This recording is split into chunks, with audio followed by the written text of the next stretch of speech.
Hello everyone. तो welcome back to my channel. And आज के इस वीडियो में मैं प्रैक्टिस मॉक पे जो लाइव टेस्ट आया हुआ है 4 जनवरी को, ये 5 बजे से लाइव था और 5 जनवरी के रात 10 बजे तक ये लाइव रहेगा। तो मैं उसका वीडियो सोल्यूशन इसमें देने वाला हूँ। खास करके इसमें मैथमेटिक्स का वीडियो सोल्यूशन है।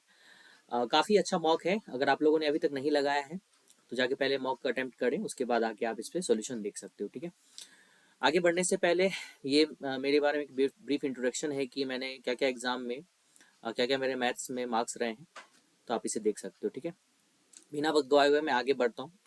ठीक है, सबसे पहले बता दूँ, इस टेस्ट में काफ़ी क्वेश्चंस अच्छे पूछे गए थे। ठीक है, लगभग 25 में से 10-12 क्वेश्चंस तो काफ़ी अच्छे हैं। एक दो इररिलेवेंट भी है, बट वो मैं बाद में डिस्कस करूंगा। सबसे पहला क्वेश्चन देखते हैं, मुझे सबसे जो अच्छा क्वेश्चन लगा वो ये लगा। ठीक है, कह रहा है A and B are equally efficient. ठीक है, दो बंदा ए और बी है, दोनों इक्वली इफिशियंट है। ठीक है, and each could individually complete a piece work in 30 days. दोनों जो है 30 दिन में एक काम कर सकता है। मान लो एक दीवार बनाना है, लेट से अगर ए को इस काम में अकेला लगाया जाए ना, 30 दिन में कर देगा काम। फिर बाद में इसी दीवार की तरह एक दूसरा दीवार यहाँ बनाना था, सेम सेम उतनी लंबाई का, वैसा ही बी भी उसमें 30 ही दिन लिया, तो ये बताता है सेम इफिशियंसी। ठीक है, कह रहा है if none took any holiday, अगर दोनों कोई हॉलीडे नहीं लेता है ना तो 30 दिन में काम ये कर सकता है। बीच में मान लो छुट्टी ले लिया तो 30 से 32 दिन लग जाएंगे, 31 दिन लग जाएंगे, इस तरह से। अब कह रहा है A and B start working together on this piece of work. अब जैसे एक दीवार ही बनाना है और इसमें ए और बी दोनों मिलके काम कर रहा है। ठीक है, इसको हटा दो आप। ठीक है, but A took a day off after every 4 days of work, while B took a day off after every 5 days of work. If the duo had started work on 1 August 2022, on which date was the work completed? देखो मैं question से समझा देता हूँ। सबसे पहले मैं देखो, ए जो है ना एक काम को 30 दिन में कर सकता है, बी भी उसी काम को 30 दिन में कर सकता है अगर दोनों छुट्टी नहीं लेते। हम लोग टोटल वर्क भी 30 मान लेते हैं, क्योंकि 30 और 30 का एलसीएम क्या होता है 30। तो दोनों का इफिशियंसी कितना कितना आ गया, 1 और 1। तो ये हमारा इफिशियंसी निकला दोनों का। यहाँ तक क्लियर है। अब होता ये है, ए जो है ना 4 दिन काम करता है और उससे अगला दिन जो है रेस्ट करता है। मतलब टोटल 5 डेज में ए द्वारा किया गया काम कितना होगा, 4 यूनिट। कितना यूनिट, 4 यूनिट। ये ए के लिए है। ठीक है, सेम उसी प्रकार बी जो है वो 5 दिन काम करता है, उसके बाद एक दिन का क्या करता है, वो रेस्ट लेता है। मतलब टोटल 6 दिन में वो 5 वर्क करता है, 5 यूनिट। कितना काम करता है, 5 यूनिट। यहाँ तक आप लोगों को क्लियर होगा, राइट। अब दोनों मिलके काम कर रहा है और ये कंडीशन साथ में अप्लाई हो रहा है कि दोनों ने काम स्टार्ट किया, 4 दिन हुआ जैसे ही तो ए छुट्टी पे चले गया, फिर अगले दिन ए आ गया, और 5 दिन जैसे ही कंप्लीट हुआ शुरू से तो बी छुट्टी पे चले गया, फिर एक दिन बाद फिर बी आता है। तो इस तरह से अपना प्रोसेस चलता रहता है। ठीक है, तो पूछ रहा है कितने दिनों में काम खत्म हो जाएगा। तो ऐसे क्वेश्चन को करने के लिए सबसे बेस्ट ऑप्शन मेथड होता है। सबसे बेस्ट मेथड जो होता है वो क्या होता है, ऑप्शन मेथड। तो ऑप्शन मेथड में आप किसी को भी चुन सकते हो। तो हम लोग छोटे से बड़ी तरफ जा सकते हैं या बड़े से छोटी तरफ आ सकते हैं। तो 16 दिन हम लोग, देखो 1 तारीख से स्टार्ट किया, यहाँ 16 अगस्त लिखा हुआ है, तो 16 दिन हम लोग मान के चलते हैं स्टार्टिंग से। ठीक है, कोई दिक्कत यहाँ तक, कोई दिक्कत नहीं। तो ये हम लोग एक वर्क लाइन बना लेते हैं। क्या बना लेते हैं, वर्क लाइन। ये जो वर्क लाइन है ना, ये 16 दिन का है। कितने दिन का है, 16 दिन का है। अब सबसे पहले मैं क्या करूंगा, बी की बात करूंगा। किसकी बात करूंगा, बी की। बी हर एक 6 दिन में कितना काम कर रहा है, 5 काम। तो पहला 6 दिन जो काम किया है, मान लो ये 6 दिन है, नीचे मैं डे लिख रहा हूँ। ठीक है, 6 डेज, ऊपर मैं वर्क लिखूंगा। 6 दिन में कितना काम होगा, 5 काम। फिर नेक्स्ट 6 दिन में फिर कितना काम होगा, ये 5 काम। तो 6 6 12 दिन हो गया ना, बचा कितना, 4 दिन। तो 4 दिन लगातार तो आगे काम करेगा ना ये, क्योंकि 5 दिन के बाद ये छुट्टी मारता है। ठीक है, तो अगला ये 4 दिन और काम करता है। 6 6 12 4 16, 4 दिन में कितने काम होंगे, 4 काम। यहाँ तक क्लियर होगा आप लोग को, आई थिंक। तो बी द्वारा 16 दिन में बी द्वारा कितना काम हो गया, 5 5 10 4 14 काम हुआ। यहाँ तक क्लियर है आप लोग को। टोटल वर्क हमारा कितना, ये भी ध्यान रखना, टोटल वर्क हमारा 30। अब ए का देख लेते हैं। ए जो है पहले ए जो है पहले 5 दिन में कितना काम करेगा, 4 काम। देखो ए का मैंने यहाँ निकाला था ना, 5 दिन में कितने काम, 4 काम। अगले 5 दिन में फिर 4 काम। फिर अगले 5 दिन में फिर 4 काम। देखो 5 या 15 दिन हो गया ना, क्योंकि 16 दिन मैंने यहाँ पे लिया था। तो फिर एक दिन और बचा, तो एक दिन वो काम करेगा ना, फिर एक काम यहाँ। तो कितना हो गया, 4 4 8 4 12 1 13, कितना काम हो गया? 14 13 27 काम हो गया, लेकिन काम कितना पुराना है? 30 काम, तो 16 तो आंसर नहीं होगा। 17 भी ऑप्शन में, 18 भी ऑप्शन में। मान लो इसको 16 से बढ़ा के 17 दिन करते हैं। एक दिन अगर मैं और बढ़ाता हूँ 17 दिन, तो होगा क्या? ध्यान से देखो आप। एक दिन मैंने बढ़ाया तो एक दिन एक का और एक काम बढ़ेगा, एक काम इधर बढ़ गया। और यहाँ देखो 16 था ना, एक दिन जैसे ही बढ़ेगा तो यहाँ पे टोटल 5 दिन हो जाएगा। कितना दिन हो जाएगा? 5 दिन। यहाँ नीचे मैं लिखता हूँ, 4 दिन था ना, देखो 6 6 12, 12 5 17 दिन। तो 5 दिन में यहाँ कितना काम हुआ? 5 ही काम हुआ, 5 काम हुआ। फिर अगला दिन वो छुट्टी पे चले जाएगा। अगर ये अगला दिन छुट्टी पे नहीं जाता ना, 17 दिन ही आंसर हो जाता। समझ रहे होगे आप लोग यहाँ पे? जैसे देखो 6 6 12 5 17, तो 17 दिन में 5 दिया, 15 ही काम हुआ। कितना काम हुआ? 15। और यहाँ कितना काम हुआ? 14। तो 15 14 कितना होता है? 29 वर्क हुआ, राइट। क्योंकि छठा दिन जो है बी, वो छुट्टी पे चले जाएगा, राइट। फिर हमें एक दिन और बढ़ाना पड़ेगा। एक दिन जैसे ही बढ़ाएं तो उस दिन बी तो छुट्टी पे रहेगा। बी कहाँ रहेगा? छुट्टी पे। लेकिन ए जो है एक काम और कर देगा, क्योंकि ए का जो है अभी 4 दिन के बाद छुट्टी होने वाला था, तो आगे आगे 3 ही दिन हुआ ना। तो ए का एक काम और बढ़ गया, तो 15 15 कितना हो गया? 30 दिन। और टोटल हमें दिन कितने लग गए? 18 दिन। तो 18 अगस्त को काम कंप्लीट हो जाएगा। आई होप ये आप लोग समझ गए होंगे। मैं एक बार फिर से शॉर्टकट में बता देता हूँ, ठीक है। देखो ए जो है 5 दिन में 4 वर्क करता था, बी जो है 6 दिन में 5 वर्क करता था। लास्ट दिन क्योंकि सबका क्या होता था? छुट्टी होता था। तो हम लोगों ने पहले 16 दिन लिया था। कितने दिन लिया था? 16 दिन। तो बी का ऊपर में लिखता हूँ। तो पहला 6 दिन, 6 6 12, ठीक है, 12 4 16। तो यहाँ 6 दिन, 6 दिन और 4 दिन। इसमें 5 काम होगा, इसमें 5 काम होगा, इसमें 4 काम होगा। 4 दिन में 4 ही काम होगा ना, ठीक है। और अगर मैं ए का देखूं तो पहला 5 दिन में 4 काम, अगला 5 दिन में फिर 4 काम, अगला 5 दिन में फिर 4 काम, फिर एक दिन में एक काम, एक दिन में एक काम। अगर मैं इस टोटल वर्क को जोड़ू, 5 5 10 4 14 और 4 तिया 12 1 13, तो 14 13 कितना हो गया? 27 वर्क हो गया। टोटल वर्क कितना था हमारा? 30 वर्क था। आगे दिन बढ़ाना पड़ेगा। ये 16 दिन था ना, इसको 17 दिन करते हैं। जैसे ही 17 दिन करेंगे तो एक काम तो इसका बढ़ेगा, क्योंकि लगातार 5 दिन करने के बाद बी जो है वो एक दिन का छुट्टी लेता है। तो एक काम और मेरा बढ़ा यहाँ से, और यहाँ एक दिन में लिख देता हूँ, ठीक है। फिर इसका भी एक काम बढ़ा, तो एक दिन में यहाँ लिख देता हूँ। तो दोनों का एक एक काम बढ़ गया। इसमें 2 काम और जोड़ देते हैं। 29 वर्क ही हुआ। अभी कितना वर्क हुआ? 29 वीक का। दिन कितना हो गया? 17 दिन यहाँ हो गया। पहले 16 दिन लिए थे, अब 17 दिन। 17 दिन में काम कंप्लीट नहीं हुआ। 18वां दिन जैसे ही होगा, 18वां दिन में लेता हूँ जैसे ही, तो बी छुट्टी पे चल जाएगा। बी कहाँ चल जाएगा? छुट्टी पे। देखो बी का, देखो ये 5 काम हो गया ना, छठा काम, छठा दिन कहाँ जाएगा? छुट्टी पे।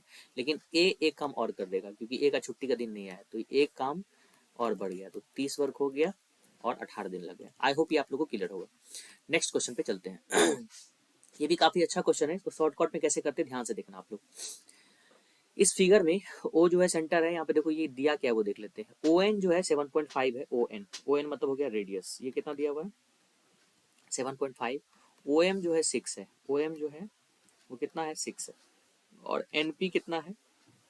एन पी यहाँ से लेके यहाँ तक का वैल्यू है 2.025। तो हमें पूछा क्या? Find the length of N Q, मतलब यहाँ से यहाँ तक का लेंथ पूछा है। एन क्यू क्या होगा? ठीक है, पूरा यहाँ से यहाँ तक, मतलब यहाँ से लेके यहाँ तक का। तो उसके लिए सबसे पहले हमें एम एन निकालना पड़ेगा। क्या निकालना पड़ेगा? M N. ये एंगल कितना है हमारा? 90 डिग्री। अब थोड़ा यहाँ पे आप लोग ध्यान से देखो, ये एक राइट एंगल ट्रेंगल मान लो, ठीक है। ये हमारा 6 है, ये हमारा 7.5 है। अब पाइथागोरस लगा के इसको निकालने की जरूरत नहीं है। देखो शॉर्टकट में कैसे बनाता हूँ मैं, इसे पॉइंट उठाऊंगा ना तो यहाँ पे 0 दूँ। 7.5 था तो 6 था, अगर 75 बना दूंगा तो 60 हो जाएगा। मतलब 10 से दोनों में मान लो गुना कर दिए। अभी भी आप पाइथागोरस नहीं लगाऊंगा। 15 चौके 60, 15 पचे 75, 15 से फिर मैंने काट दिया दोनों को। देखो 4 5 और 3 का क्या होता है? पाइथागोरस ट्रिपलेट होता है ना, तो यहाँ मैं समझ जाऊंगा 3 है। चूंकि 15 से सबको काटा था ना, 15 से काटा तो 15 तिया कितना होगा? 45। फिर 10 से गुना भी किया था ना, तो 4.5, मतलब जो इनिशियली 6 7 7.5 था, तो ये कितना हो जाएगा? 4.5। तो ऐसे शॉर्टकट में निकाला जाता है, ठीक है।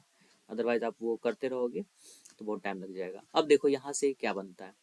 अब एक सर्किल है, मान लो ये ऐसे, एक टेंजेंट है ऐसा, और एक सेकेंट है ऐसा। तो इसका तो फॉर्मूला सबको पता है। ये है हमारा n, ये है हमारा m, ये हमारा p और ये हमारा q। इसका फॉर्मूला होता है mn स्क्वायर बराबर np into N Q. mn कितना है 4.5 का होल स्क्वायर, np हमें मालूम है 2.025 into N q. N q ही फाइंड करना है। इसका स्क्वायर जो होता है वो 2025 होता है, पॉइंट एक है तो यहाँ 2 के बाद पॉइंट आ जाएगा, और यहाँ 2.025 इंटू एन क्यू। तो ये 10 बार में कट जाएगा, तो एन क्यू का वैल्यू कितना आ गया 10 सेंटीमीटर। तो हमारा फर्स्ट ऑप्शन करेक्ट हो जाएगा। नेक्स्ट क्वेश्चन पे मूव करते हैं हम लोग, ठीक है। देखो there are how many numbers between 175 and 1325 that are multiple of both 14 and 18।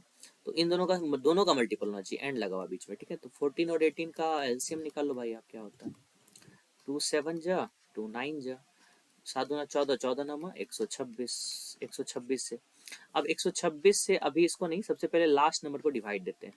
तो 1325 में अगर मैं 126 से डिवाइड दूंगा, 126 एकम 126, 12 में 6 गया 6, इधर कट गया 65। अब तो नहीं लग रहा है, तो हम लोग क्या करेंगे, जीरो देंगे, जीरो से लगाएंगे। तो यहाँ पे एक बार क्या आ गया, ठीक है 6 उतरा 65, जीरो आ गया। तो 0 5 65, अब पॉइंट देके अब हम लोग यहाँ जीरो लगाएंगे, तो कितना आ गया 12 पंचे 60, 12 पंचे 60, मान लो 5 बार 10.5, मतलब यहाँ पे कोसेंट क्या आ रहा है 10.5। तो n बराबर हम लोग क्या ले सकते हैं 10, मतलब 1325 से छोटा 10 ऐसे नंबर होंगे जो कि 126 से क्या हो रहा है डिविजिबल है, ठीक है। डायरेक्टली भी कर सकते, तो 126 है ना, 10 से गुना करोगे तो 1260 हो जाएगा, 1260 है 1325 से कम ही होता है।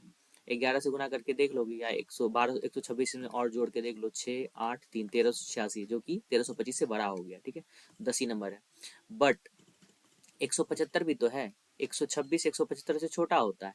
तो यहाँ पे कोसेंट अगर निकालोगे ना तो एक आ जाएगा, कितना आ जाएगा 15 में 6 गया 9, और 6 में 2 गया 4 49। तो इस एक संख्या को क्या करना पड़ेगा, घटाना पड़ेगा, क्योंकि 126 जो है 175 से छोटा है, हमें इसके और इसके बीच चाहिए। तो 126 जो ना 252 से स्टार्ट होगा ना नंबर, इसलिए n बराबर कितना, टोटल नंबर ऑफ नंबर्स कितने होंगे 9 नंबर्स होंगे, ठीक है। तो हमारा फर्स्ट ऑप्शन करेक्ट होगा। नेक्स्ट पे चलते हैं हम लोग। Find the length of arc of the sector of a circle of diameter 7 centimetre. Diameter 7 है तो रेडियस कितना हो जाएगा 7/2। सेंट्रल एंगल कितना है 108 डिग्री। 108 डिग्री को रेडियन में चेंज करना होता है, तो रेडियन में अगर मैं चेंज करूंगा तो पाई अपॉन 180 से मल्टीप्लाई करना पड़ेगा, ठीक है। अब देखो ये कट जाएगा हमारा 9 से, 9 दूना 18, 9 से ये 12 बार में कटा, 4 तिया 12, 4 पंचे 20, मतलब 3 पाई/5। अब एक फॉर्मूला होता है theta is equal to L by R, ये ध्यान रखना। आर्क का लेंथ कुछ है, लेंथ ऑफ आर्क एल होता है, तो एल का वैल्यू क्या हो जाएगा are into theta.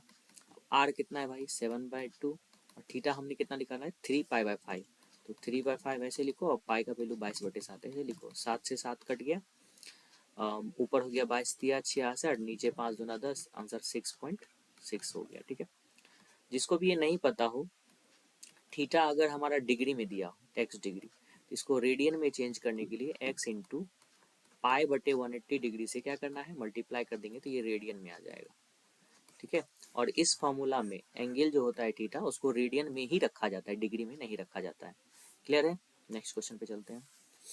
The angle of elevation of the top of tower from the top and the foot of a pole of height 10 metre are 30 degree and 60 degree. देखो एक पोल है और एक बड़ा सा टावर है, ठीक है। इस पोल का हाइट है 10 मीटर, ठीक है। इस पोल के टॉप से इस टावर के टॉप को देखा जा रहा है, तो एंगल ऑफ एलिवेशन हो रहा है 30 डिग्री, ठीक है। और इस पोल के बेस से इस टावर के टॉप को जब देखा जा रहा है तो एंगल ऑफ एलिवेशन 60 डिग्री है। तो पूछा जा रहा है हाइट ऑफ द टावर। सबसे पहले देखो ये अगर 10 मीटर है तो ये भी हमारा कितना होगा 10 मीटर, मतलब यहाँ से लेके यहाँ तक का 10 मीटर, ठीक है। अब जरा ध्यान से देखते हैं, ये 30 डिग्री है ना। मैंने एक वीडियो में बताए थे, जब कभी भी एक राइट एंगल ट्रायंगल में ये एंगल 30 हो ना, तो इसको 1 यूनिट मानो, इसको √3 यूनिट मानो, इसको 2 यूनिट मानो। तो अगर इसको 1 यूनिट मानूंगा तो मैं इसे x मान लेता हूँ, तो नीचे वाला क्या हो जाएगा √3x। कोई दिक्कत, कोई दिक्कत नहीं। अब जब ये √3x है तो ये भी कितना होगा भाई √3x होगा कि नहीं, राइट। अब मैं इस ट्रायंगल में लेता हूँ, देखो ट्रायंगल ये नाम दे देता हूँ ए बी और सी। ए बी सी में देखा जाए तो टेन 60 हमारा क्या होता है, टेन 60√3 होता है, और टेन थीटा बराबर क्या होता है, ये परपेंडिकुलर बाय ये बेस। तो परपेंडिकुलर हमारा x+10 और नीचे बेस जो हो गया वो हो गया √3x। क्रॉस मल्टीप्लीकेशन करोगे तो 3x बराबर x+10 आ जाएगा, 2x बराबर 10, तो x बराबर हो गया 5। अब हाइट ऑफ टावर 10 और +5 कितना हो गया 15, 15 मीटर आंसर हो गया। नेक्स्ट क्वेश्चन पे चलते हैं हम लोग। 15 men and 20 women working 5 hours a day can paint a wall in 20 days। ठीक है, यहाँ पे देखो टोटल वर्क निकालने के लिए देखो हम लोग क्या करते हैं, 15 मैन 15 एम लिखेंगे, एक आदमी का एफिशिएंसी एम माने तो 15 आदमी की एफिशिएंसी कितना हो जाएगा 15 एम। 20 वीमेन, ये सब मिलके efficiency into M D H, 20 दिन काम करता है और साथ में साथ 5 घंटे भी काम करता है, तब पूरा काम होता है। तो ये टोटल वर्क निकला हमारा। ठीक है, ये किसके इक्वल हो जाएगा, जब हम सेम काम जो है 12 आदमी कर रहा है, 30 वुमेन कर रहा है, working 6 hours a day, can paint the same wall in 15 दिन, 15 दिन ले रहा है साथ में 6 घंटे डेली काम कर रहा है। तो ये हमारा दोनों वर्क हो गया।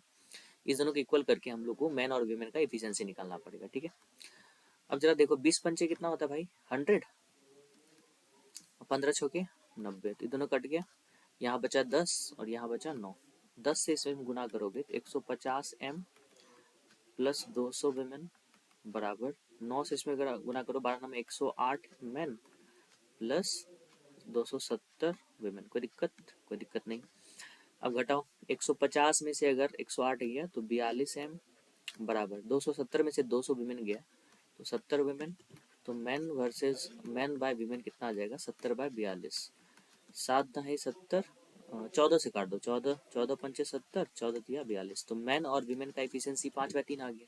तो यहाँ से हम लोग टोटल वर्क निकाल सकते हैं। अब टोटल वर्क क्या करो आप, टोटल वर्क करने के लिए हम लोग कर सकते हैं ये कि या तो इसमें 5 और 3 रख देते हैं एम और डब्ल्यू की जगह पे, या फिर इसमें एम और डब्ल्यू की जगह क्या रखेंगे 5/3, दोनों में सेम ही आएगा, किसी में भी रख दो। फर्स्ट में रखते हैं, देखो 15 पचे 75 और 20 दिया 60, 75 और 60, 75 और 60 135 हो जाएगा, इंटू 20 पंचे 100, ये टोटल वर्क आ गया। अब इस टोटल वर्क को क्या कर रहा है, देखो find the time taken by 18 men and 10 women to paint the same wall given that each of them work for 4.5 hours in a day। ठीक है, हर दिन वो 4.5 घंटे काम करता है, तो कितना दिन लग जाएगा काम करने के लिए, 18 मैन और 10 वुमेन। तो 18 मैन का एफिशिएंसी कितना होगा 18 पंचे 90, 10 वीमेन का एफिशिएंसी कितना होगा 30, तो 120 तो एफिशिएंसी हो गया हर दिन, 120 इफिशियंसी हो गया और हर दिन 4.5 घंटे से काम कर रहा है। तो यहाँ से हमारा क्या निकल जाएगा, टाइम निकल जाएगा। राइट, देखो ये मैंने क्यों नीचे डायरेक्टली कर दिया, तो ये हमारा टोटल वर्क था ना। तो टोटल वर्क हम लोग कैसे निकालते हैं, टोटल वर्क इतना इंटू 4.5 इंटू टाइम, ये भी हमारा टोटल वर्क होगा। तो इस दोनों को इक्वल करेंगे, फिर इसको लेफ्ट साइड भेजेंगे तो ये डिवाइड में आ जाएगा। अब काट दो भाई, एक पॉइंट उड़ाओ और एक ऊपर जीरो चल गया, 45 थी 135 होता है। ठीक है, और ये 40 बार में कट जाएगा, ये जीरो जीरो कट गया, 4 से 25 दिन लगेंगे उसे काम करने में। तो फर्स्ट ऑप्शन हमारा करेक्ट हुआ। ठीक है, नेक्स्ट में चलते हैं। The ratio of the cost price and market price of an article is 7:12। ठीक है, respectively the article is sold at 60% profit. देखो यहाँ लिख देता हूँ मैं सीपी, यहाँ लिख देता हूँ एमपी। ठीक है, सीपी हमारा 7x, एमपी हमारा 12x, कोई दिक्कत। अब आर्टिकल को 60% प्रॉफिट पे बेचा गया, तो एसपी यहाँ से निकाल लेंगे। तो एसपी क्या हो जाएगा 7x का 160%, कितना होगा 7x का 160%। तो यहाँ पे हम लोग शॉर्टकट में कर सकते हैं, 160% को 16/10 लिख सकते हैं। राइट, तो इसको काट भी सकते हैं, 8/5 लिख सकते हैं। तो 8 सते 56/5, 56/5 काटो तो 11 बचे 55,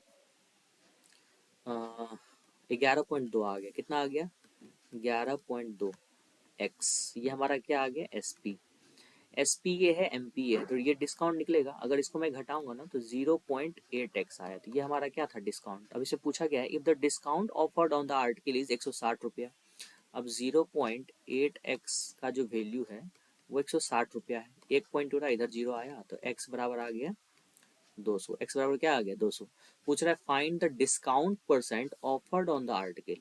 अब डिस्काउंट परसेंट पूछ रहा है, तो डिस्काउंट परसेंट क्या होता है, डिस्काउंट, डिस्काउंट देखो दिया है रुपया पहले से, डिस्काउंट अपॉन सीपी, सीपी कितना है 7x, 7x कितना है 200, 7 दूना 1400, discount upon CP into 100%, sorry discount होता है discount upon MP, sorry MP होता है ना सीपी थोड़ी, तो 12 गुना 2 24, 2400 हो जाएगा, यहाँ डबल जीरो से डबल जीरो कटा, 8 दूना 16, 8 तिया 24, मतलब 20/3%, क्या आएगा आंसर 20/3%। नेक्स्ट क्वेश्चन पे चलते हैं। When a number is divided the divisor is 540% more than the remainder and the quotient is 75% more than the divisor, ठीक है। चलो ये डिवाइड का एक प्रोसेस मान लो, ठीक है। अब पूछ रहा है when a number is divided the divisor is 5% more than the remainder and the quotient is ना, if the remainder is under root over under root 625, देखो ऐसा लिखा हुआ है 625 को हम लोग क्या लिख सकते हैं 25, और 25 का रूट क्या होता है 5, तो रिमाइंडर हमारा क्या आ गया 5। अब डिवीजर यहाँ पे होता है, डिवीजर जो है 5 से 540% ज़्यादा है, तो 540% ज़्यादा मतलब 100% इसमें जोड़ेंगे तो 640% हो गया, तो ऐसा लिख सकते हैं ना, 5 दूनी 10, 2 से कितना बार में कटा 32 बार में, तो यहाँ से मैं डिवीजर अगर देखूँ तो ये आ गया हमारा 32, ठीक है।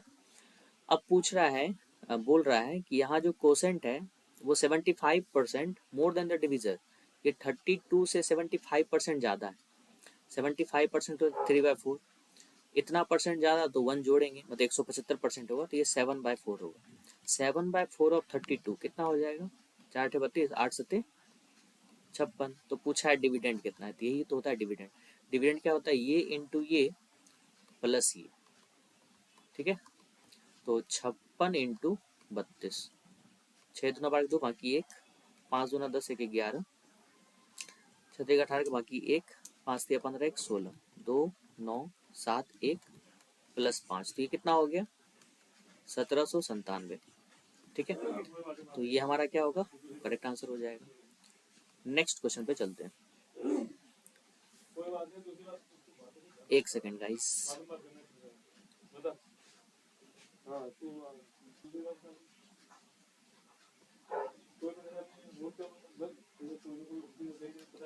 एक सेकेंड गाइस,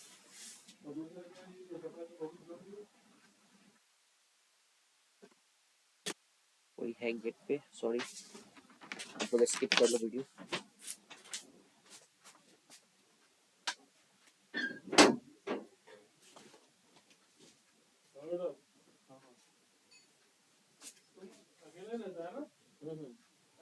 हाँ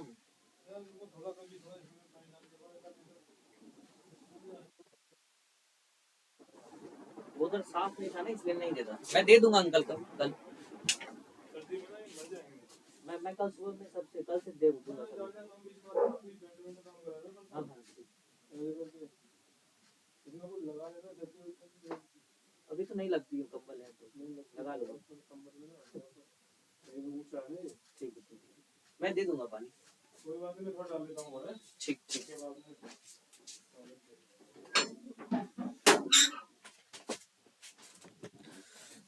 सॉरी गाइस, थोड़ा मकान मालिक आ गए थे,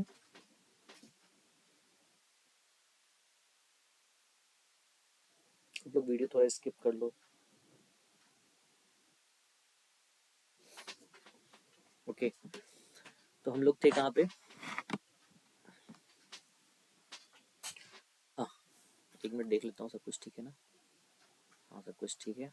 ओके कह रहा है the total surface area of a right circular cone, right circular cone का सरफेस एरिया क्या होता है pi r into l plus r, ठीक है, is twice that of a sphere, twice of that of a sphere, sphere का total surface area होता है 4πr², ठीक है। अब कह रहा है if the volume of the sphere is इतना, वॉल्यूम ऑफ स्फीयर दिया हुआ है, तो 4/3 πr³ बराबर 38.808 Then find the curved surface area of the cone given that radius of cone is same as that of a sphere. अच्छा radius दोनों का same है, तो यहाँ छोटी r है तो यहाँ भी हम लोग छोटा r मान सकते हैं, राइट। तो यहाँ भी छोटा r ले लेते हैं। पाई को हम लोग क्या लिख सकते हैं, 22/7। 11 से 2 बार में कटेगा, 11 3 जा, ठीक है, 11 3 33, फिर 11 5 55, 11 दूनी 22, 11 88, फिर 4 देखो 4 दूना 8 से काटो इसे, तो 0.8 चौके 32, 3 उसमें गया 8 चौके 32, 8 एकम 8, तो आर क्यू बराबर क्या हो गया, 7 या 21 इंटू 441 बटे, इस पॉइंट को अगर मैं उड़ा दूंगा तो यहाँ पे 1000 आ जाएगा। तो आर बराबर हो गया 21/10, मतलब 2.1, ये हमारा आर आ गया, राइट। आर इतना आ गया, ओके। तो यहाँ से मैं अब इसे सॉल्व करता हूँ, यहाँ से एल का वैल्यू हमें आ जाएगा, ठीक है। देखो इस आर से एक आर कट गया भाई हमारा, पाई से पाई भी कट गया, यहाँ हमारे पास क्या आया, एल प्लस आर बराबर 8r, तो एल बराबर आ गया हमारा 7r। हमें क्या निकालना है, curved surface area of cone. Curved surface area होता है पाई आर एल, ठीक है। तो पाई आर एल का वैल्यू क्या है, 7r, मतलब 7 पाई आर स्क्वायर, आर स्क्वायर मतलब 2.1 इंटू 2.1, पाई का वैल्यू भी रख ही देता हूँ मैं, 22/7, 7 से 7 कट ही गया, तो 22 गुना 441, क्लियर है। यहाँ पे डबल 2 डिजिट बाद पॉइंट आ जाएगा, तो 22 एकम 22 के 2, बाकी 2, 22 चौका 88, 2 90 के 0, बाकी 9, 22 चौका 88, 9 8 17, 9 8, हाँ ठीक है, 97.02। आई होप ये क्लियर होगा। नेक्स्ट पे चलते हैं हम लोग। सॉरी फॉर द इनकन्वीनियंस, मकान मालिक आ गया था एंड थोड़ा वो पौधे में पानी देने लगा था और काफी शोर हो रहा था, मुझे पढ़ाने में नहीं बन रहा था, ओके।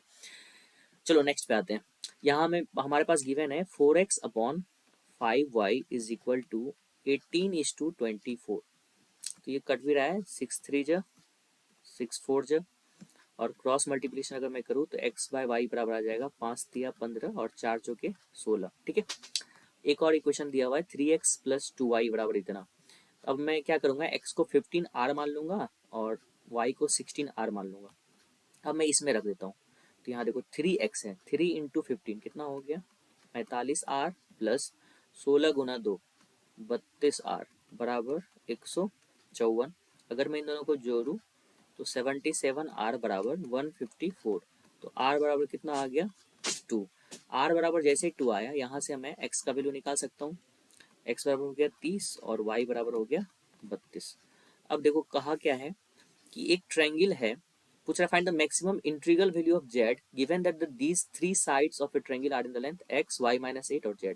एक ट्रायंगल है जिसका एक साइड है x, एक y - 8 है और एक z है। z का मैक्सिमम सबसे बड़ा इंटीग्रल वैल्यू पूछा है क्या होगा, तो x का वैल्यू कितना आ गया 30, मतलब एक ट्रायंगल का वैल्यू आ गया 30 एक साइड, दूसरा साइड हो जाएगा 32 में से 8 गया, y 32 है ना, 32 में 8 गया 24, और ये z। तो हम लोग एक जानते हैं रूल, दो साइड का सम तीसरे से क्या होता है, बड़ा होता है। तो 30 और 24 को जोड़ने पे 54 आएगा, 54 इज ग्रेटर देन जेड, मतलब इसको मैं लिख सकता हूँ Z is less than 54। Z जो होना चाहिए 54 से छोटा होना चाहिए, सबसे बड़ा इंटीग्रल वैल्यू कौन सा हो जाएगा जेड का, 53 हो जाएगा, राइट। तो 53 हमारा क्या हो जाएगा, करेक्ट आंसर। नेक्स्ट क्वेश्चन पे चलते हैं हम लोग। In a 1000 metre race A beats B by 200 metre and B beat C by 200 metre, and find the distance by which A beat C in 1000 race. देखो अब ध्यान समझो, 1000 मीटर का रेस है, तो ए जैसे ही 1000 मीटर कंप्लीट करता है, ए यहाँ पहुंचा तो बी यहाँ पे रहेगा, तो बी 200 मीटर से हार गया, मतलब बी तभी 800 मीटर ही कवर किया था।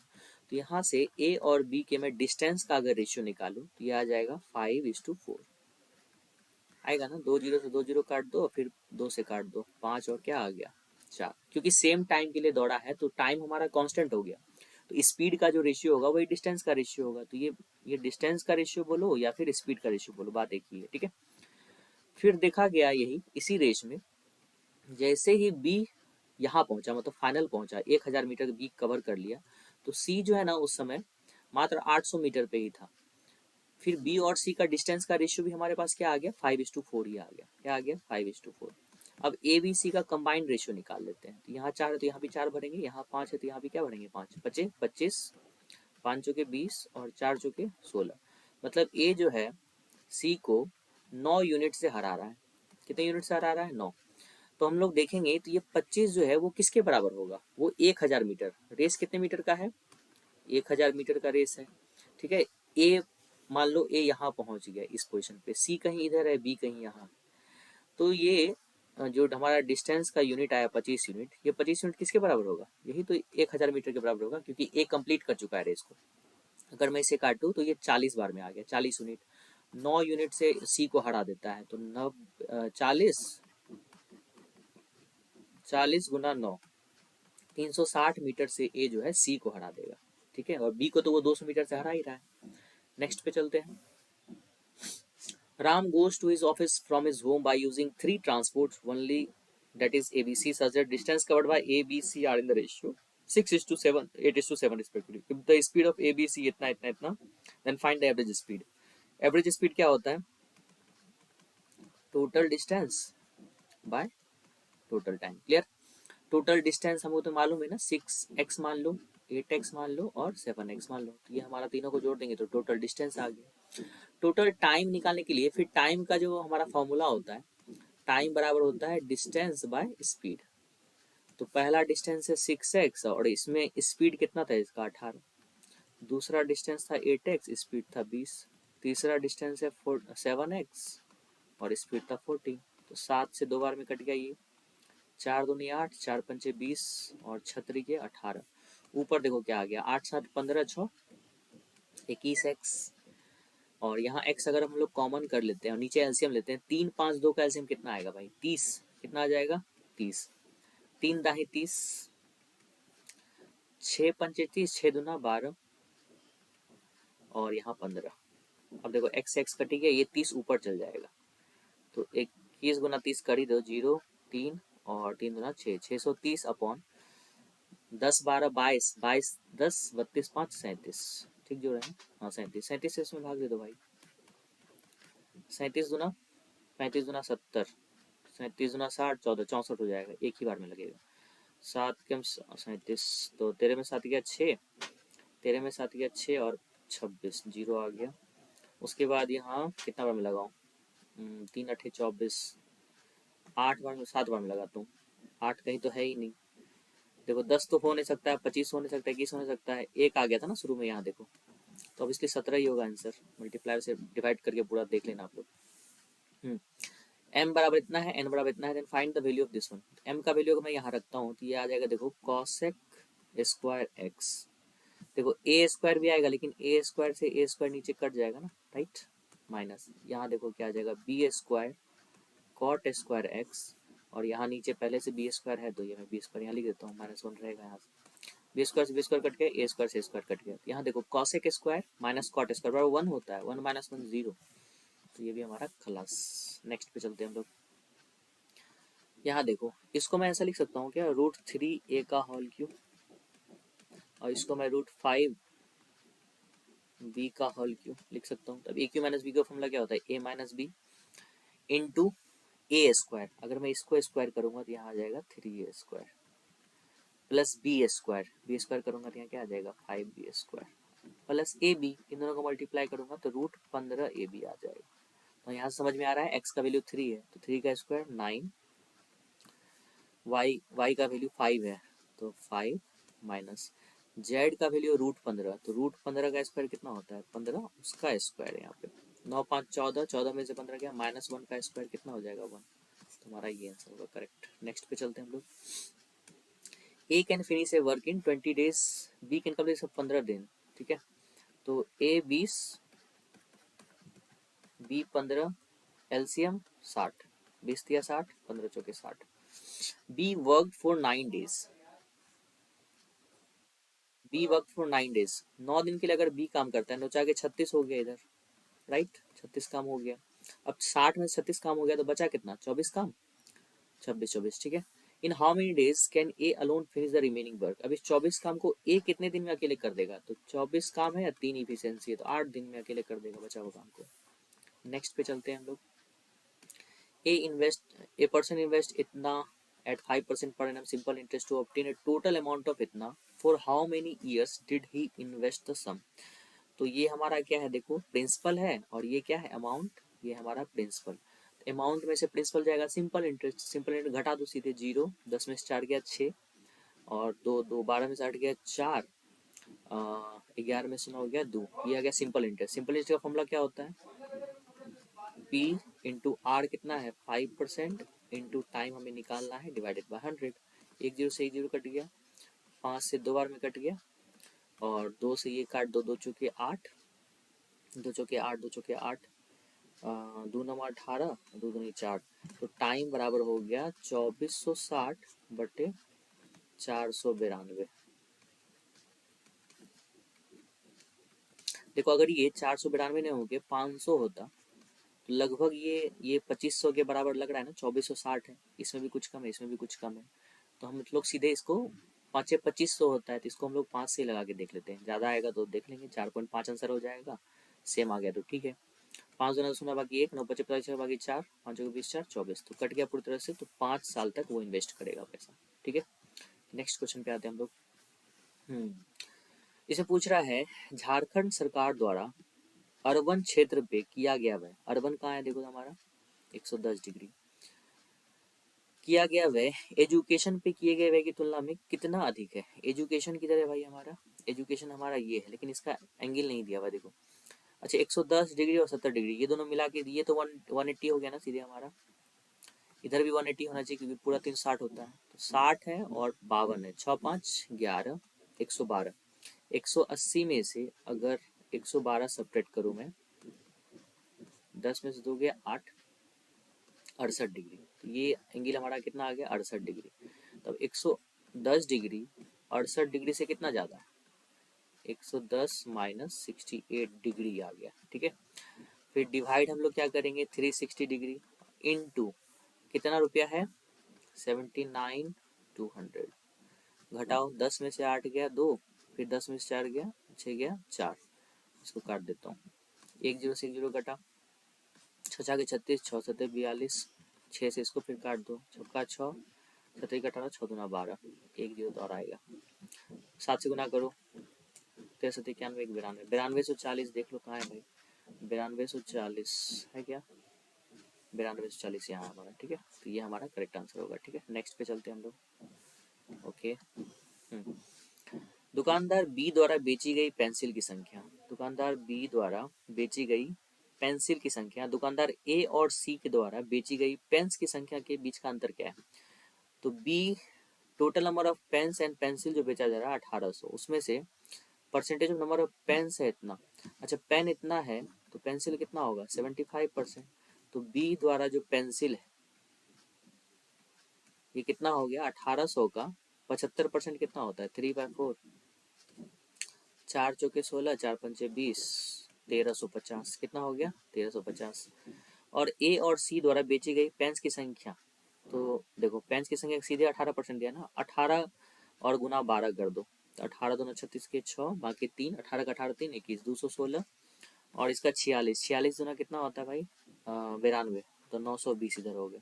इन दोनों का सम अगर मैं करूँ तो आ जाएगा 6 3 9 2 11, अब इसी का डिफरेंस पूछा है, 10 में से 6 गया 4, 4 में से 3 गया 1, उसके बाद 214, तो 214 देखो कहाँ है, यहाँ है हमारा। नेक्स्ट पे चलते हैं हम लोग, इफ इतना satisfy the Pythagoras theorem, simple लिख भी दिया है पाइथागोरस थ्योरम, नहीं भी देता तो हम लोग को समझ में आना चाहिए 8 15 17 पाइथागोरस थ्योरम होता है, तो होता क्या 8 स्क्वायर प्लस 15 स्क्वायर बराबर 17 स्क्वायर, तो इसी को मैं ऐसा लिख सकता हूँ 8 root under 4 plus 15 root under 4 बराबर 17 रूट अंडर 4, मतलब एक्स का वैल्यू 4, तो 4 का स्क्वायर पूछा है तो 16। नेक्स्ट पे आते हैं हम लोग, ये सब बताने का कोई मतलब नहीं है, जानती हो बोर्ड मार्क्स कितना बताऊंगा यार, ये भी बना लेना यार, टाइम वेस्ट करना होता है। Under a discount scheme a dozen pair of gloves coated at 200 rupees available at a discount of 20%, MP दिया हुआ है 200, डिस्काउंट दिया है 20%, तो एसपी कितना हो जाएगा 200 का 80%, 80% होता है 4/5, तो 5 चौके 20, 4 चौके 16, 160 रुपए में आपको 12 पेयर्स मिल रहे हैं, कितना पेयर्स मिल रहे हैं 12 पेयर्स, ठीक है। How many pairs of gloves can be bought for 320, 160 का काय गुना होता है 320, 2 गुना, इधर 2 गुना तो इधर भी 2 गुना, 24 पेयर्स मिलेंगे आपको, ठीक है। नेक्स्ट पे चलते हैं हम लोग, यहाँ देखो साइन ए प्लस बी है 1/√2, तो ए प्लस बी का वैल्यू कितना हो गया 45 degree. Cos A minus B, तो ए माइनस बी हो गया हमारा कितना 30 डिग्री, 30 डिग्री राइट, 30 डिग्री। पूछ रहा है यहाँ पे टेन 4a माइनस इतना बी। ओके ठीक है, दोनों को सॉल्व कर लेता हूँ एक बार में। ठीक है, दोनों को अगर मैं जोड़ता हूँ तो 2a आ गया, 2a आ गया 5 और 75, a बराबर आ गया 75/2। दोनों को मैं घटाता हूँ तो यहाँ हो गया 2b और घट के हो गया 15, तो b बराबर हो गया 15/2। निकालना है 10 4a, अगर इसमें 4 से मैं मल्टीप्लाई करता हूँ तो 2 दूना 4 मतलब हो गया 150 डिग्री माइनस 12b, इसमें अगर मैं 12 से गुना करता हूँ 15 छुके 90 और 150 में 90 गया 60, 10 60 डिग्री, 10 60 डिग्री कितना होता है √3, तो हमारा फर्स्ट ऑप्शन करेक्ट होगा। नेक्स्ट पे चलते हैं हम लोग। B a/3 is equal to b/2, तो a/b जो हो जाएगा वो 3/2। देखो b को इधर मैंने भेज दिया, 3 को इधर भेज दिया, क्रॉस। पूछा क्या वैल्यू भाई, देखो 2a plus 3b/3a minus 2b। ठीक है, तो यहाँ पे अब x मानने की जरूरत है नहीं, क्योंकि सभी का देखो यहाँ a का पावर b का पावर b का पावर a का, सभी जगह पावर सेम है, सेम पावर होता है ना, तो यहाँ पे कुछ वेरिएबल मानने की जरूरत नहीं है, 3x 2x। ठीक है, ऐसे भी बन जाएगा, सेम ही आंसर आएगा, सीधे रख दो a की जगह पे 3, यहाँ 3 रखेंगे तो 6, यहाँ 2 रखेंगे तो 6, 6 6 12 डिवाइडेड बाय 3 3 जा 9 और 2 2 जा 4 मतलब 5, 12/5। ठीक है, एक क्वेश्चन मुझे थोड़ा इरिलेवेंट लगा, मतलब क्वेश्चन तो क्वेश्चन ही होता है, बट ऐसे क्वेश्चन आने के बहुत कम चांसेस हैं, क्योंकि ये एक्सट्रीम लेंदी है। ठीक है, इसका कोई लॉजिक नहीं था ढंग का। द एवरेज ऑफ 18, मुझे नहीं पता था इसका लॉजिक, अगर आपको पता है सच में इसका लॉजिक तो आप प्लीज़ कमेंट बॉक्स में सेंड करें। Average of 18 numbers is 75। ठीक है, 18 नंबर का एवरेज जो 75 था। ठीक है, तो टोटल अगर सम में निकालो तो कितना आ जाएगा 18 गुना 75, ये 18 जितने नंबर्स है सबका टोटल सम हो गया 18 गुना 75। Average of first 9 and last 6 numbers is इतना।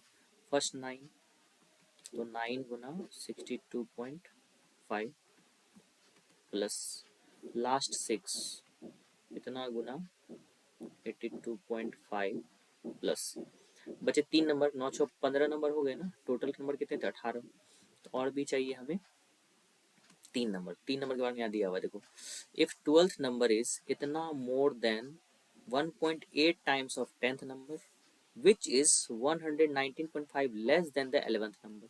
अब मान लो 11th नंबर हमारा x है।